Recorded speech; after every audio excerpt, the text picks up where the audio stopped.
ai au tau kau whakataha whoki I he whiawhini pia mo piveni piukala pia me tonga eiki. Ko e na manaki whoke whakahoko e tau penolo I he whiawhini ka koe uhi o whainga tāmaki e toko ua ka ku kau whakataha mai pia mo piveni I he whiawhini. Piveni malomo e tau mao e whiawhini? Malo e tau lawa sedit, malo e whai mai ngā ui me whitun. Malo, piveni o ku mau nofo pe o tailiili, mahak whaile hala tailiili. O mau nofo pe o tu te ringa atu ki tonga ko uhi ko whakaama ko tau whare aria he ahoni. Ko mau meniti ko mau whanongo atu ne iai e kore ke o e tukuange mai ai mitia ke tukuange mai he ngahi whakamawhora rea ai tari tō wholofola koe ni ai whare area. Loto mamahi lahi mone aki mau tolu. Ka mau ilo, na toi ki whai so e tau kau whafofonga a tau tolu, pia moe pureanga, pia moe hou eiki o hiki ho nau nima. Koe toko ua pe na kai ke hiki. Na e tuu mai kakai o e whonua, ai ko tonga tapu uloaki, mo wawa o ta wha. Piveni ki lave mai whewhe ongo koe moe atmosphere o tonga I he whaimea koe ni nai hoko.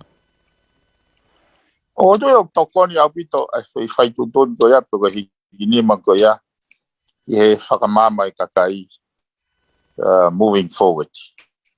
Ko anga I whakau it's a positive note ke mehe ahon o hoko atu.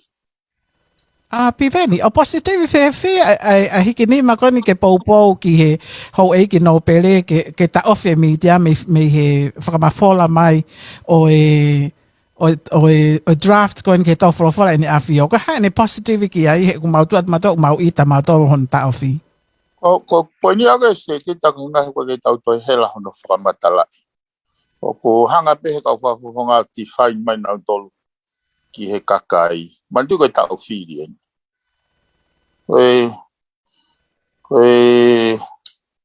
Hei kai lewa ke tau toi hela hono whakamatalai. I think koi issue wea ne push it taha kotoa against the wall. Ke nau defining moment. Ko whei tū nau tū ai. Ko kona moni ko whamea pango ia pe moau ia. He ko mea pe whuken se tita na whai e tō wholofola. Ko utu ina e ongo I au pito he nea whio kai kia opposition ia. I whare area. Ke ne lava whakaton. Ai whao whatongia pureanga. O sivi wakawakai. Ka kai ki hane ko ki ako whare area ia hamea. Ai ko pehe tokoni au pito. Ai ngahi. He ko ngahi ko foi move ka to pe whare. Maka whafonga. Me ahoni ke aho whiri. O ko mahuinga ia ko ngahi ko foi manga whafo o weno. O ku taki ai halafonong whapulikare. Ko ngai whakau se tita. Mahalo apito piveni koe tuunga koe ni koe ko tawa o ki ai I he taimini mo ni ho lave a wia ko define e ngai move taktaha. Ka ko fia lave atu piveni ki ta faaki koe ni oe whakatu koe ni oe party for all pe he fok ka tak famole maro ka party for all. A komiti ko nai patoa pa ko smahino pe foki ko os filifili mai tau toko ua. O ko ke mau ke hingoa ko ia o ka tau toko ua me ngahi wahenga fili ko ni o tonga tapu pe o ku te kia ke mau. O ku ikai ke mau. Ka ko tu yo nau programa pong o whamala ala mai ai tawhaki ko ia. Ko ia nai pepe foki toke o mai. Ka I he whainga maari ko ni o ku ke ihe ni ai piveni. Ko hae palani ko ia ai komiti patoa ki he hoko atu. Kuan ko si mau mai ku mau ilo mai o au mai ki he ahoni. Pea ko hae hoko atu piveni. Kia ha whaahinga ka veinga ngā ue. O ko te pēia koe e nau hanga pe o tō whamarala pong ka koe mahi no koe aku se tita. O kage penia hano realign ai hala whanonga. He kono ri aki he koa timi ai kakai. Mahalo koe makatuunga ia. O whanau ia ai ki poate patoa koe no ko o ku ke whatala noa mai ai. Ko hange ko kulawe ko ni nai se tita. Ko hange ka te au he ko nga whanoa tu o ku ke taki o uhinga o ku mawai ua patoa o ke wahate patike. Ka ko si o ke taha pe patoa ai. He ko nau go demonstrate mai he ko timi. Completely remove now tolu me he patoa. Wai whake lau e kapalangi o pehe, if you walk like a duck, if you walk like a duck, if you talk like a duck, if you quack like a duck, the chances are you must be a duck. Eh? Ko kuhinga, o kuikai ke whahingoa koe pato, koe duck, iho whaire I polo. It's the character, it's the koe nau koe o ku ke whakahoko ngā ue aki, koe au ne talamai ei pe koe pato koe pe koe, pe koe I kare koe. Koe talanoa koe ki he patoa. Mahalo ku ke tui mo, o ke tui tatau koe mo au. Koe koe timi completely remove themselves. O whakafotunga mai nau tolu kai ke no longer walk like a patoa, talk like a patoa, and fight like a patoa. Koe anga i whakaukau o kei taha pe patoa ai. Koe timi bea they make themselves irrelevant. Ko si o se tita, uhinga ke atu, it's a positive outcome. Ai paloti nai whai ane nai. Koe paloti, pe unau whemau ke whanonga mai kakai pe I kai. Mantui nai whakahu whake tohi tangi. Nai tai whemari he kakai. Tok pe ki mo uprokalama ngahi. Mai sino ke pe heni. Nai tai whemari ke whafotunga u whahipureanga mo wharearea. Ka hanga whaka ke kake I mai se tita. Koe whehalata tau pena whai he wharearea. He lolotonga o tau palapare mo whoke he ahoni he COVID mo anga hono menes mai ai tau kakai mo vaccination ni mo palani mo hawhainga mea. Koe hunga he mea kai ke tala noa I whaawa wharearea tonga ke tala noa I issue go ia ke kaua te kakai hono whakaukau I. Koe tui koe ngahi issue koe me kautori ko smahino. Koe te whemau ki tau te tāno ai. Ka koe kai ke malawa he pure anga whahok whakalelei hona whatongia. Koe ngahi ne kai ke tala noa I wharearea ki hok. Kai whotu mai he pure anga ke sea ke tāpune wharega whae nau a ahi anau tolu.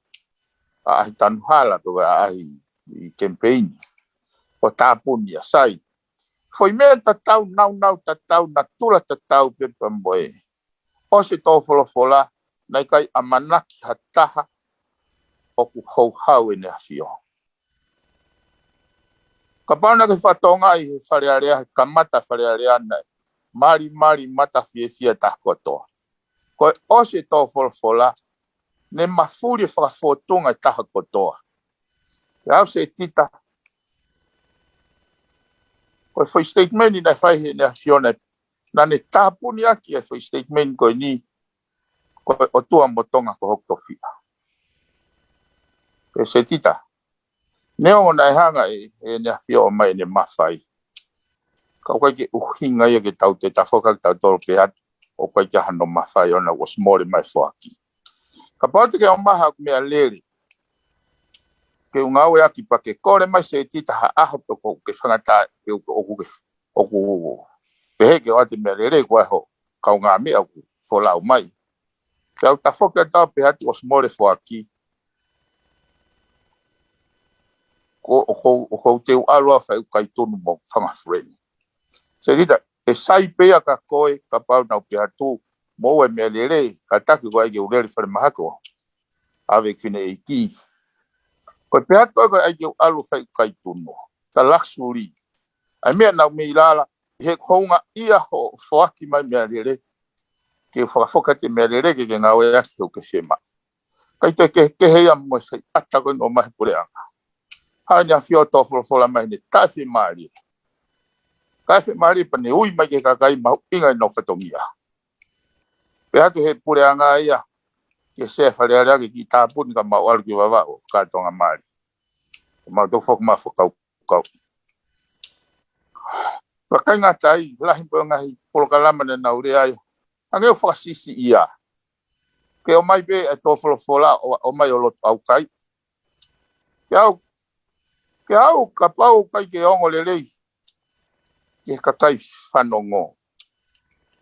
Ke whene a whio. Ko whe, o ka hoko hai tau, ko harewa whe kau tau tuku.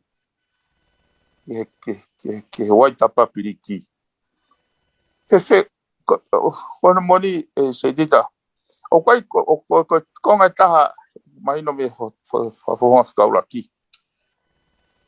Ke rawa whare area whai tutu uni. O whai hamea. He o kou hau ene a whio. Kai oa tuku, oa teke. Ke ne whai tutu uni. Ke ala lea te kakai ki ai. Ai mea nei mata ki a kirise mahu inga. A whenga ke whakalala. Koi raki hoko pēr. A kirise o pare mea ni pēr tau mo ua. Ke ne a whio mono whare. Ke na tau o kore ma whai.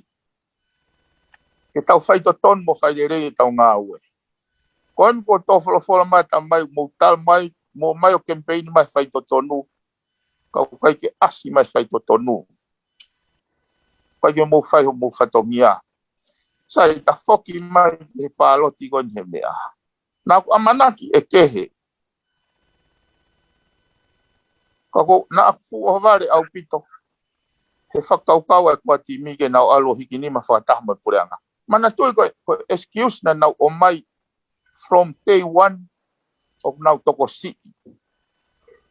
O nau toko si sai ngipe nau hiki nima i pe pa se ti hawe ni a fio tala mai o kai ke whai ho mo whatongia ke sivi e ngau e pureanga. Ko enia koe peke o ku uraki ia koe ua. Ko ha mea puku te ringa te kakai e whanua. E to ton ke nau tala noa i ke hanga he kakai ke mahino ke kakai anga stunga whakaukau. He wai ai loto mamahi lahi ai he kakai te tontu hau. Koe whakaukau fok ka hoko pe he mea tatau. Koe te hao lau ke. Koe ngos asi mai he totongi ai kau koviti kau whakafoki mai koe. Me kamata me hao waki o siulai. Tau pau e nau totongi nau to. Koe whainga mea fuke o hoko he taimu koe ke palani ai o mai kakai o whakamua mua. Iai moi mate na kai ke whahtokan ki ai. Koe poin foki se ti tau tānoko ki ai. Koe haha toi ola ku kehe. Ka pau te tau nofo te pehe foi whonga tatau. Mindset tatau.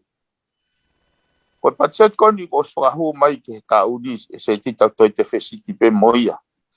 Kanai mei sai pe te whesiti se ti taka pau ko uhinga hano o ai te whesiti ko uhi ke mitigate aki. Ai ngahi issue whakasosiare mo whakaekonomika koni o impeki he kakai. Ka koe o mai ai ka tau sio katoa pe mi foi tau ko osi.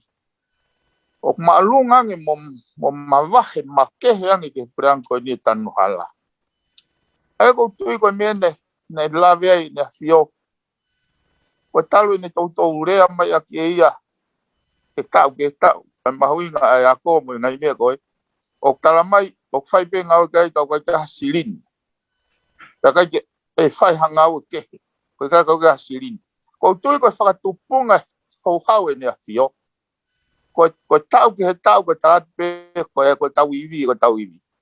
Ka whakaohomare ki ai e fusirin lahi au taiwetia ke tanu hala. Ai ko kuanga i sio ko ne amanaki ka pau na whaifu. Ai whainga. Whainga whakaiwia ko ia whai ke ngai priority areas ko koina ni hanga o lawe mai ki ai. Pea ka pau na whai pe tanu hala ka koe ke asi mai fu lahi fu. Ko tui na kai ke ahane, na kai ke hau hau. O kuhinga e se tita e klawe ki he mea ko iapu. Malo apito Ikai, o ko maari au pito pe mau tu te ringa atu e piveni ke whakamatala ko ia o ko ke hanga toko ange mai. Nea mai whake ai ongo i he mautolo i he weekendi pe ko ia. Aia koe mama mai pēni pe a mei loto piveni pe a koutui pe ia o ko afio i pe ia ene afio a ngahi mea ko ia o ko hoko i hono whonua. Aia nai mahi no mai ko o si vahe pe he pule anga ko ni a ngahi ngawe lalahi ko ia e pule anga. Aia koe mama mai koe mei loto ko nuku no pele nuku pe a mo saia mo e hau ko naua una toka ngai ko toa a ngahi ngawe ko ia a tonga tapu. Lavo ka toa ngahi ngawe ko ia a vavau pe a moyongo niua. Te vita lave mau a ngawe ko ia a e ua funga whonua pe a koe eiki pale mia rewa pe a mosione whaki pe a meino usilani a haapai. Whakautangi a koe e piveni ko mou nofo koe nana ai ku mahino mai koe ngahi tohi koe ni ke ngahi kontroleki pe a mo ngahi meana osi mahino pe whokia ku osi ai nau vahe nau tolo. Ai koe ngahi ngawe lalahi ku vahe pe eki nau tolo whalute pe a ngahi monu mo ngahi melie koe ni ia te ki nau tolo pe. Piveni o ku maari au pito o whakamatala ko ia ki he utawhaki ko ni mei whare area pe amo. O ko whaam ki ke hangange o link whakawheho ko taki mai ange ai mau ko ia o ku hoko i he tō whakataha ai koa team a tau tolu o kau whakataha pe a moe pure anga pe a moe hou eiki no pele i he hikinima koeni i he fo i whehui pe o ku nau loto ke o mai ke whanongo i kakai e whanua ki he tālanga i puko i tipeiti i koeni ai tali wholofola ai tō wholofola ni a whio ki lawe mange ai. Oia se tita.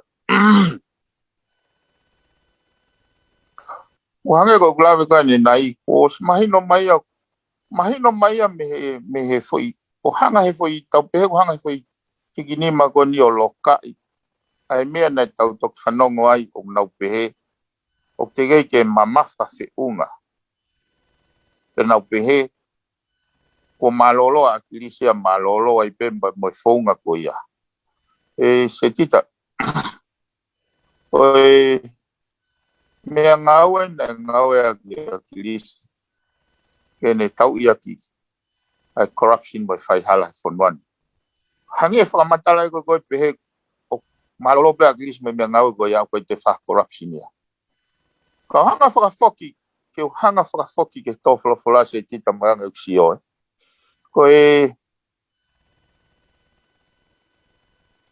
ko tui ko hau hau e ne hawhio o tō he tō lahi ko ne tai whie maari. Ka koe te lava he ne a whio makata ki ko hawai o rea mai. That's never happened before. I he uhinga o he lauga a futa he lugo. Hange mea ne whai he pureanga koe mohi tōhe hoa tā maari. Ne kai ke peke whakapuri. Na e mama mai ai tutun kabineti o tālanga i whare area se tita. Ko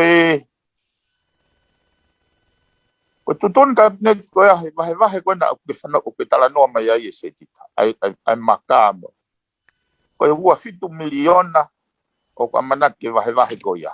Tāna ki kai mo tahaua miliona na o slave pe kai pe mo tonga tapula o ave ki ke pange fala ka ke toki no ai na ka ta ko fainga fakau kau e se tita o tui o ku hinga tu ka makine afio te gai to ta ke hafu whakaibia lai pe ia ke ngai priority area ko ni o tala no mai ne afio ke tau e trucks ko tau whanau ko gini makiru ko kita miliona.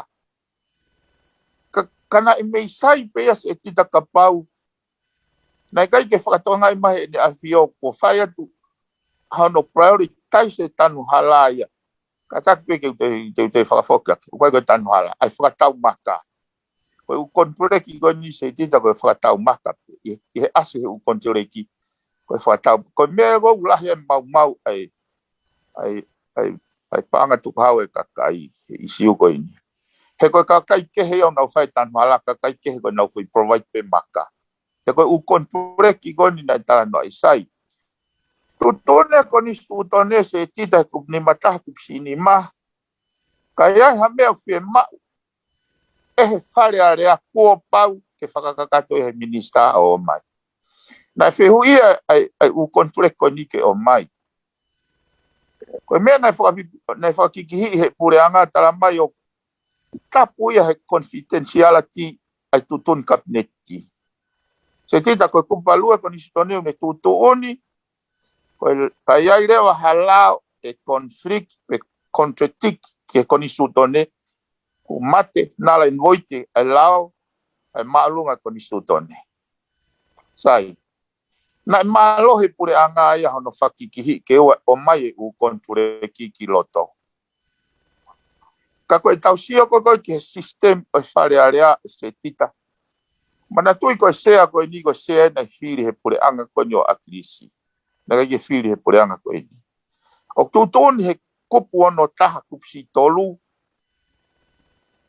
Aina asi e tohi tangi. Koe ne loto pe pare mia moi vai ua o whare area. Ke whakatu ke tui ke whakahifo e sea. Kua pau ke tui ke ne whaia. Koe tutui ne ko ni sutone. Pa ke whakaukau rewa he mea koe ia. Ke lawa hataha o whakatu ko hapare mia ko pau ke ne mau toko taha wha. I whare area. Kanto ki lawa a hoko ko hapare mia mo hapure anga. Ke lawa he pare mia tuku e sea ki tua foi mau pe toko taha tolu. E koe wharea kupono taha pare mia moi vai ua o mai mipa i whare area. Fe mau pe toko taha tolu. Within ko hoko pe ko pare mia o ku ke whao koe sea ho kato pocket. Maka tuongai e sio o ku kai ke malawa le lei he whare area o whaka hoko hono whatongia. Koe uhi koe whai kupono taha. Uhi ngai ai tō wholofola. Ka koe uhi ngai u tāna ko whatano he mea koe ni sistemi mo e whemau ke alai ni sistemi. Koe kupu ni matahas e tita. Kupu si ula ki une tamai o tari ui e kabineti ki he whare area. Yo atu whakau ka koe ni se tita. Ka pau ko au ko tari ui ka koe. Te uripoti at ka koe. Teu pau ke entosi mai mea ke whai. Ka pau ko au e ko uturi koe se tita. E hanga whe ke mau tari ui koe. O kuhinga me whamatala si. Koe. Ko kuhinga neongo ai tono no ai whare area. Ka koe tono no e me koni stutone.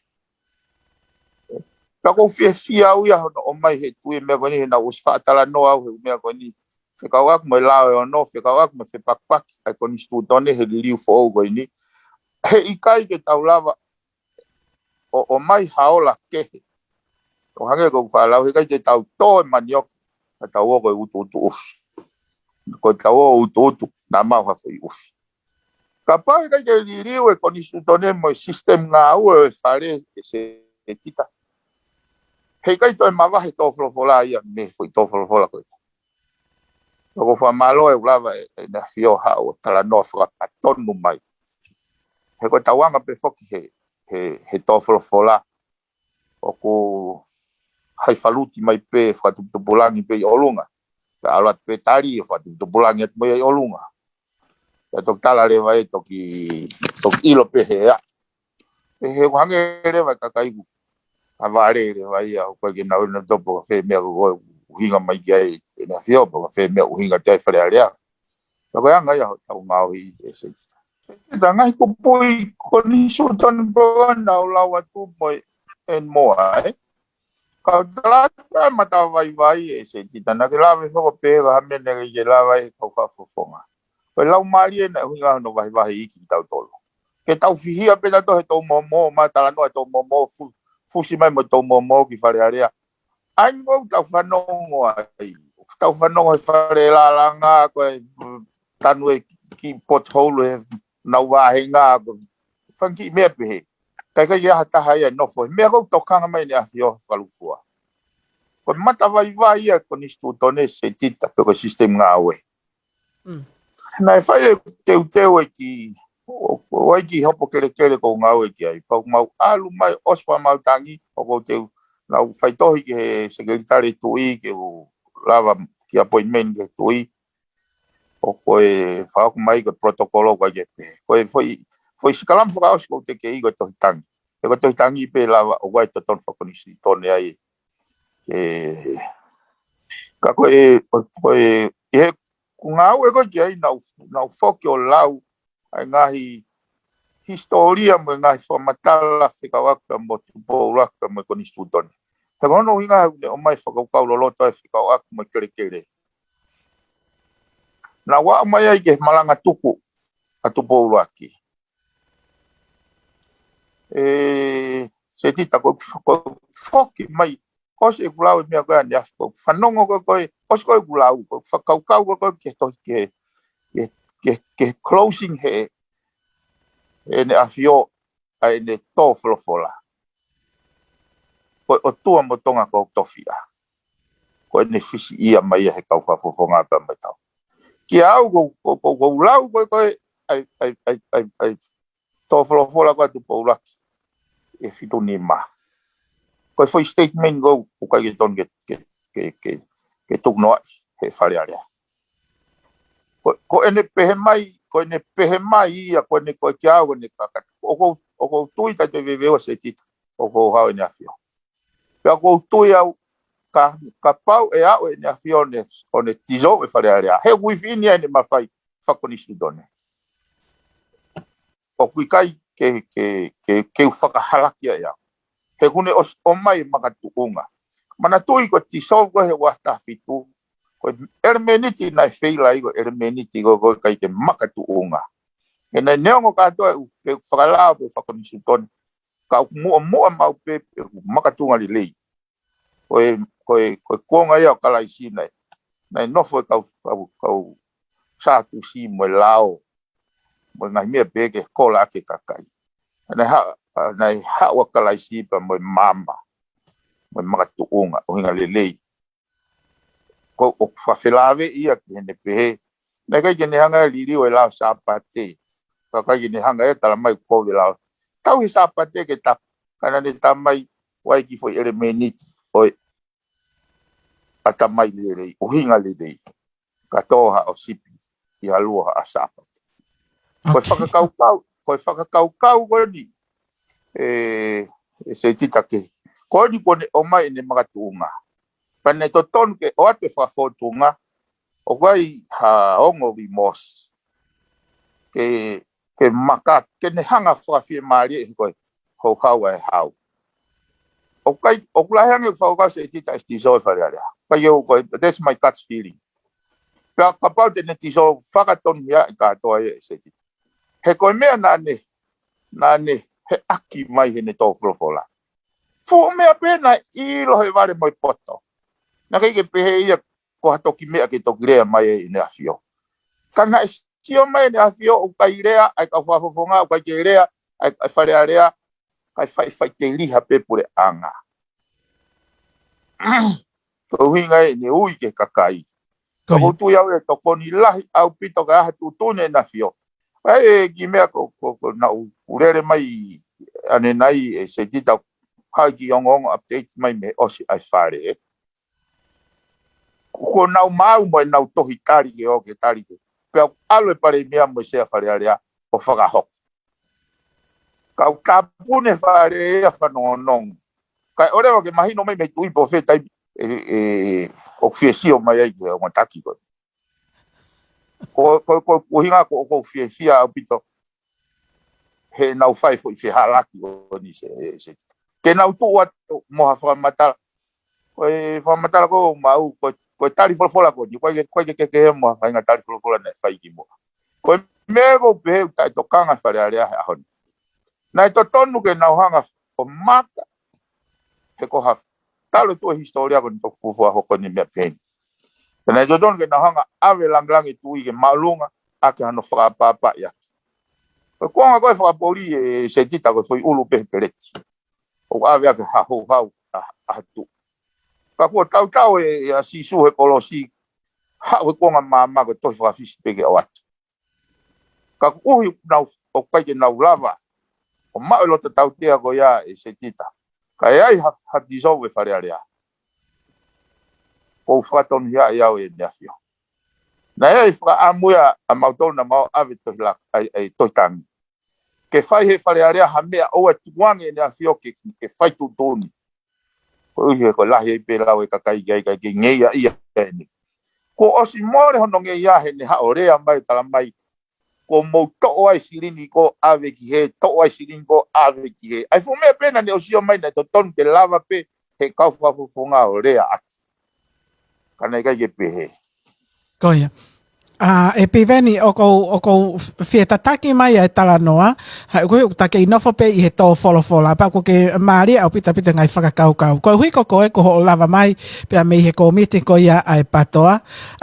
Koe tō wholofola kone ne a fio na ku whanongo ki a te koe na ke pehe, o ku hanga e he ne tō wholofola o confirm mai, pe whakapapau i mai, ai ho ki tō a koe ni asia si nai tono e ne whai tō tō ni. Whamatala mai pe koe haha uhinga ki ai. A mea au tono ai. Ko toi e se tita o hanga pehe e ngahi eventi o koko o tala mai ka tau tolu. He nei hua si au sina ka ia ha teutei. Misi ha taha e hao tō wholofola ni a fio o tō loto mai mea kon tau tala noai. Ka nei hua ma si au si i he wike koe taha o ne whakamatala mai o kai ke nea ulawa whai hon au whatongi a. Ke nau sivi e ngau e pure anga. Nā ne whakamatala ko taha ngai matu unga na nau loto. Na e loto e ke boikot. A hono soft close o wharearea. Kai whakaawa e wharearea he koe wharearea mamani nau tala noa. E ngai ai fo i pene te miki koe ni mo hawhainga mitigation ke ilo koe hae toko lahe kakai koe hae patset ke awe ki ai. Anga whewhe hono o mai nau tolu whewhe whaunga ke whakasisi i ai ka nau hao katoa mai. Kai toi ke heke ai whaunga mitigation koe ai COVID mo whawhoku mai tau kakai mo tanu hala. Koe uraki sio pe koe he tanu hala i tonga tapu hongo fulu e se tita. Koe mea pena hau ke whakaukau e ospe umu he kai he kau mea ko. Kai totongi atu e tonga tapu walu hiwa hongo fulu ai rone ko ako se tita koe anga i whakaukau ko ha whakaukau whakapoto. Te mea ngoi tamata mi tonga tapu hongo fulu ka te tau tofu hia tau kau katoa pehe kai. Te ngai tau kau katoa pehe totongi. Seo kai te heia mono whafoki mai. Ose silinia, ose umui he kai kau mea koe. Tala mai nia koe kau mea koe kei toe. Ai koe na kuk nau safange. Ai koe nau safange he loloange nau nofo koe maa wahe mo nau ngai whamiri. O koe hange nia koe te hiri a te toki hau nau ulu ke te tonge whaafika nau toki au mai nau whamiri. He koe ose umui he hono kai mai kau tamnai mua. Koe whatutu ngā ue ia, me pango pe, kaki au koe whatutu ngā ue ia vare. Ka pau pe koe ke vare tai ofa. Ka pau pe koe ke tai ofa o tai mahino. Ka koe ang. Koia. Koe anga kuki ai whakaukau fuki. Se tita he koe Gaje, koe oku mahalu o wate tala noa ka koe anga ia. Koe, ki oversea pe ka ku kei loto. Eke mai fo koe ai pehe time tonu. Koe time tonu ne ka ke lava ia tala he wike kuosi. Time tonu ne tok lava ia tala osi a to wholofola se. Pa waifo ke lau ia Einstein. Matuko Einstein i ko kau e tangata na ilo i mai ngai. Whakapuripuri o university, o outer space. O lawai o develop e teknolosia o tau lawai o kuke lawai o sio mai ko lawa tai tala noa tuai. I he ngahi mo ni mea. Ka koe ne whakama opo. Nā ne pehe katoa ngai mea koe ni. O koe na iai pe ai creator. He kai ko mea nia ke konesio ko ke preciseness o arithmetic mo o connectivity. Sai, ka koe nere ai ni na ne fai. Coincidence is how God want to remain anonymous. Koe whakakaukau ka aku, o kai laka pana i toki huma si au si hai osi tō wholofola, o hange koe ni o huma i tō laka nia mo ai mea koe. Hange ia koe koe hafu i le ta molu ane huma i koe ia. Ka koe oe koe ne huma i o ne whakamatala i mai, o kai ke tuia ke whakaukau o kuloloto ai kua timi, ke naona tolia o expe o iputi, pia nau, hange lau nau pone mo pure anga, kai he holo takai. Ka pana ni tok whai lau ka ki mui, ai ko hinga ko koe kulau koe se te take taim tonu. He naga i he koe ke tau ilo te toi mena, ne koe ke tui nei. Na ei peo ki program, pau ki whakakatang pe ke he vi poni. Ai mahalo a kia nei ki o tien se tonga tapura kia pa mo tui pe tok whai ni tō wholofola. Who knows? Fall into places e ne huki tua mo tō wholofola mo foi tiso wanu amanaki whai.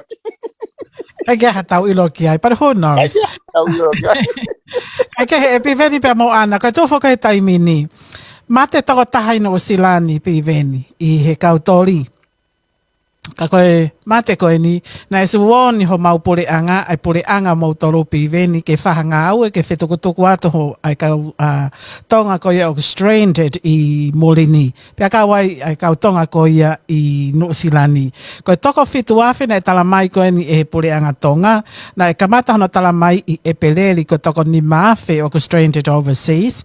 A umai pe koe ki siulai talamai ko whitu awhi, a o mai ka ki septema ta mak valu afe, a o mai ka ki novema ta e foki pe ke he fitu afe. Ko ia e te tau pehepe fitu afe. Ko e fitu afe, ku kehe hepe ngahi whakamatala.